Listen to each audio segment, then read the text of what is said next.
আসসালামাইকুম। আমার নাম স্বপ্না ইয়াসমিন। এইচবি মাধ্যমিক বিদ্যালয়ের দশম শ্রেণীর ছাত্রী। ইতিমধ্যে আপনারা যে ভিডিওটা সোশ্যাল মিডিয়াতে দেখেছেন সেটা আমার এবং ওই স্কুলের প্রধান শিক্ষক রাজু আহমেদের। এখন আমাকে নিয়ে তাকে নিয়ে অনেকের অনেক মন্তব্য।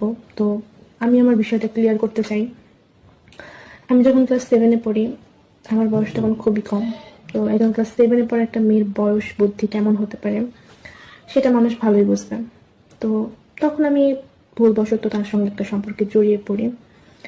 কিন্তু সে তো অনেক বয়স্ক ছিল, তার তো ন্যূনতম জ্ঞান ছিলই, আমার না থাকলেও। হ্যাঁ, আমি মানছি আমার দোষ, আমি বলছি না যে আমার কোনো দোষ নেই, কিন্তু দোষটাও তার বেশি, কারণ তার তো বুদ্ধি বয়সটুকু ছিল আমার না থাকলে।